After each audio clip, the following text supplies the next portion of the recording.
In this video, we will be rebuilding my very first axial SCX24 build, and this thing is pretty special to me, so sit back, relax, and enjoy. This is Casey's Cozy Garage.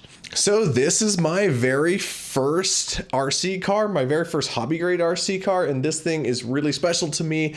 I have won some competitions with it, and I have had friends help me work on it, and it's a very special build to me for sure. It is a little bit out of date, kind of the meta has changed a little bit in the competition mini crawler space, and I think it's about time to upgrade this once more, and it's going to be a very significant upgrade. We are going to be adding a new chassis, we're going to be adding a new front axle, and we're going to be adding just lots of other good stuff. We're also going to be trying to keep as much of the original truck as possible, and by original I mean there's not much original here. My rear axle housing and rear axle shafts are the only original part from my very first deadbolt, and its body is currently on my NerdRC Gremlin build I call Pink Lemonade. But this body is special to me because it was the very first time I painted a Lexan body or anything hobby grade. So I will try to see if we can save this body as well. And yeah, let's get down to this build. This build's going to be really cool, and we'll have an overview of some of the new parts that are going to go on this. There are 4 things I want to achieve with this build. I need better geometry. Geometry has come very far in the last 2.5 years since this was built and since I've had this. So we want some better geometry, and we have a different chassis for this. We want a better steering angle. For the RC MCCA rules, we count reverses now, so it really does matter how sharp this truck can turn. And if we can minimize those reverse point penalties, that might be the difference between winning and losing against someone who's really good at crawling. I need a more robust axle system in the front because I'm running brushless hardware in this truck, and historically I have just been shearing those dog bones that are in the stock axles here. So we need a more robust front axle. And lastly, we need to raise the breakover angle and kind of just the ground clearance of this truck without sacrificing the low center of gravity that we've created here. The problem with this truck is you have to be really careful about not getting this truck high centered in places. It has really good balance because of how low it is, but unfortunately it needs some more ground clearance. Here's what we'll be using to make this build a lot better. To address the geometry, we will be using the NerdRC Gremlin Chassis. So we want to have and maintain an angled skid because this is an RC MCCA Class 2 truck. This is the perfect chassis to do this with. Very simple, very well thought out. Love NerdRC. For links, we are going to do a complete link overhaul. We are going to be using NerdRC hybrid V2s, hybrid Gremlin links or something like that. And they're really cool. They run brass links in the front, titanium links in the rear, so you can keep that weight down low. To address the steering angle and the steering robustness, we need to use this Mofo X15 axle that I have here. These are really good. They have really big, beefy axle shafts that are kind of based on the sizing for the Traxxas TRX 4M. The weakness is the differential in these ones, but if we replace it with the Injora gear set to get my gearing correct, we should be running something close to like 14% overdrive in the front, and that will be running good, and it'll be more reliable than the gear that comes in this axle. We will be running TRX 4M brass, big boy brass front knuckles here, which is going to be really good. To raise the ground clearance a little bit, we have a prototype transmission from NerdRC, and maybe by the time this video comes out, this transmission will be available to the public, but it basically lowers your brushless mounting solution if you use a micro Komodo or smaller motor, and this will be way better because, as you can see in this truck here, the motor is mounted at the top of the transmission, and then the transmission sits low in the transmission mount skid. NerdRC runs a flat skid, which raises the transmission a little bit, so this motor will be sticking straight up in the air, and we don't want that. What we want to do is lower that, and with this transmission right here, we will be able to achieve that very well. The last big change we're going to do is we are going to put oil shocks on this. I still maintain you don't really need oil shocks unless you're unless you really want it, but I really want it now, so I've been running these really basic, like hot racing. I got them overpaid for them at Hobbytown shocks, and they're okay, but it'll be cool to have some like real big bore oil shocks so we can tune the ride a little bit better. So without further ado, let us take apart this truck. I am going to reuse this rear axle housing. I think I'm going to try to reuse the drive shafts, and I might, we're definitely reusing the body, and we're going to reuse as much as we can here because, you know, this truck is definitely a little bit old school. So we're gonna merge this truck and this pile of parts. So yeah, here we go.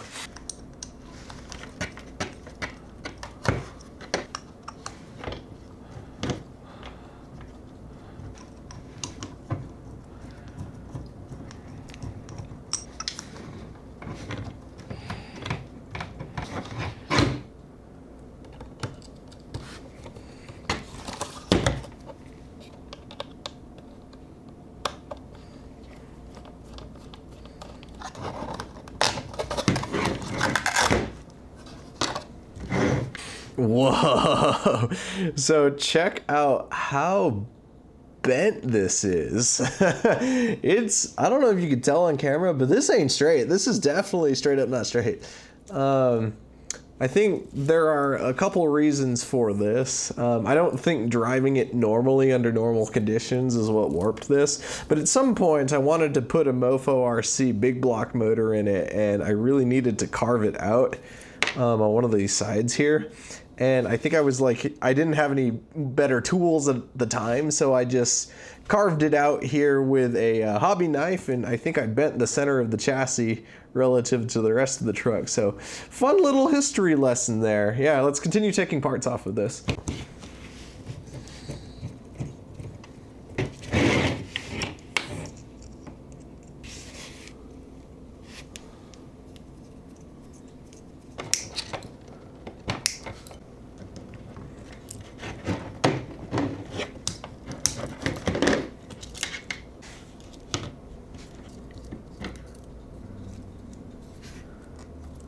So here are the parts that I will be reusing. So, you know, there's some fun sentimental stories here. Like I said earlier, this was the first time I had ever painted a Lexan body, and it was really magical pulling the mask off of this paint job for the first time and seeing how shiny and good it came out, especially since I had like masked off the cool accent parts of this Chevrolet body. These tires are RC four-wheel drive scramblers. They're kind of older ones, so they're not the current compound that they come in, but these tires were the first big tire that I had ever purchased, not on Amazon, because it's really easy to get Injora parts and whatnot, but it wasn't so straightforward to get RC four-wheel drive tires. I don't remember if I ordered these off of their website or something, but that's really cool. These gold wheels I used to think were kind of a staple of my look at RC meet, so we're going to be reusing these wheels. They're really scratched up and they have a ton of miles, and I like that about them, that they have that story. This is the only original part from my very first Axial SCX24, and it's still good. It's still straight. It's handled brushless power really well. This, if you look really closely here, this thing is tired, man. It is scraped against a lot of rocks. But this differential cover right here was the first upgrade that I had bought for my SCX24. I bought two of these hot racing upgrades from a local shop on Colfax in Denver. I think it's called Action Hobbies. They do a lot of plane stuff. That was the beginning of the upgrades, right? This was my first big servo, and it still works. Yeah, this thing has been really reliable. It's an OGRC servo. I got this one off of Amazon, and yeah, it was just my first big time servo. I don't think it's the strongest servo in the class, especially since it's a couple years old at this point, but we will be reusing this, and that's pretty cool. Here's my first brushless ESC and my first Futaba remote. receiver, and this was the first time I had upgraded to a nice remote and not using RTR stuff. So there is a bit of stories here. I think these were my first set of weighted brass things. So these will go in the rear because we will be using them on the stock set, and we will be using a much nicer front axle setup. So it's now time to combine these parts with all of the new parts, and make a build out of it. Okay, yeah, we did some work off camera because this was a little bit difficult. This is the NerdRC development transmission. It's made of 3D printed parts. It fits kind of okay, but I was able to get it together and fit it onto the Gremlin skid. So I don't know how well this is coming off on camera, but this looks pretty good. This sits a lot lower than the Endura transmission with the Fury Tech does. As you can see maybe here, that this motor actually sits a lot lower than the motor would if it were on that transmission adapter. So it's really cool to have a dedicated setup like this. And then now we're going to fit some links into this and then mount it to the chassis. So yeah, let's do that. Did a little bit more work off camera just because this part is a little fiddly, but we have put the Gremlin skid with the transmission and the bottom links, because the bottom links go in before you put this on there. What's that called? That's called a frame rail. Yeah, that looks so good. Look at that. Yeah, so that sits a lot lower than the stock transmission would.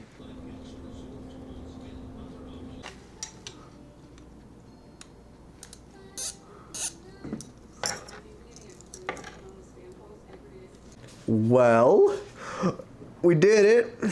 I did most of it off camera because sometimes the 3D printed parts can be a little fiddly, but this looks really nice. Look at how tucked that motor is. Yeah, that's good. That's real good right there.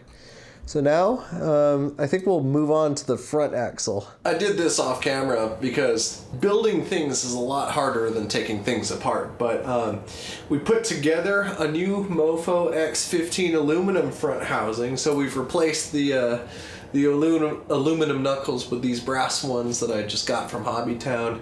And then I also took the gear set out of it to give it a 14% overdrive stock. Because these X15s come 50% underdriven.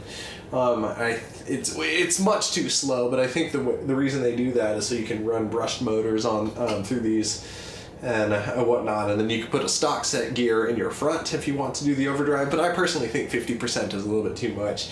But I'm aiming for something like 14-ish. Between 14 and 20% overdrive, and I think we've done my typical 14 at this point. So yeah, now we'll put the servo on. So now that it's done being built, I'd say it came out pretty good. It looks really good. So let's get it out and drive it. Let's see what it can do. Now, at first, the driving impressions were pretty solid. It has kind of that balance that we're looking for, especially with a low flex build here. I've taken extra care to kind of put thicker shock oil than I ever have on an SCX24 inside of these shocks, and they do a pretty good job. The thing doesn't bounce around, and it has this like nice controlled balance, especially in situations that are a little bit, crazy. I think this transmission is supremely quiet, but there's a big downside to that. This transmission ended up breaking on me the second time I ran it. Both the pinion gear and the spur gear were made of plastic, and then we just destroyed both of them, which is what happens when you have that plastic gearing with a brushless setup on an SCX24 3-gear transmission. So that was a problem. It climbs up hills fairly well, actually, especially for kind of a shorter Class 2 build. The meta for these vehicles has definitely gone longer, and so this is kind of the shortest Gremlins I have seen being built by the NerdRC community out there. We were able to add a little bit more front weight to it than we had previously, and that's due in part with some of the weights that we put around the front. I already had a few weights around it, but now we have some more weights around the brass ring inside of the wheels, and I wanted to kind of keep these wheels, instead of going completely brass rims, we're still using the same ESC and the same servo, but the steering servo is a little bit tired in the right turning direction, and that's because this is one of my most used servos ever. It was my first big servo that we got, and we got it from OGRC and Amazon a couple years ago, so it's gone through a lot. It may need a new servo at some point, but you know, originality, I guess. I wasn't able to mount the body exactly how I wanted to. The pivot was a little bit too high because I wanted the truck to sit really low, but we were able to kind of get it with the Velcro. And I used the NerdRC mag mount in the front. I don't know why I did this. It's not the most optimal solution to that. But the balance is definitely there. Unfortunately, the body sits a little bit lower in the front, so it rubs, and since I have the mag mount, it likes to fall off, so I'm gonna have to cut the body a little bit more or mount the shocks a little bit higher, but I like how low at the front of it is sitting, so I might address that later, and then some other things here and there. Yeah, and the biggest thing is just like this prototype transmission, and also having a plastic pinion gear on the brushless setup. It's not the strongest, but all in all, I think that this build came out pretty okay for the first try. We need to do some stuff. Maybe I might go back to the Injora transmission for now, or get some metal gears into this specific transmission, but we need to dial in some reliability, and because that has been one of this truck's strengths throughout its whole life, is I'm pretty meticulous when it comes to maintaining, cleaning my vehicle so I don't break down in the middle of comp runs, and I was breaking down in the middle of filming and fun runs here, so we have some durability things to take care of, but I think that it encapsulates the character of what this truck was. It's super low, it has more clearance than it used to, which is very nice, and I think it's a nice low flex build for those of us that want to wave a tire in the air. So if you have made it this far in the video, thank you very much. We have passed 2,000 subscribers. I can't begin to thank you, the audience, enough for that, and I'm really thankful. It's kind of surpassed my expectations as far as what we could do with a silly little RC channel like this. And remember, I hope that you guys take care of yourself, drink some water. The world is scary out there, so you know, have a good one. Have the best one you can. I hope that you guys have a good day.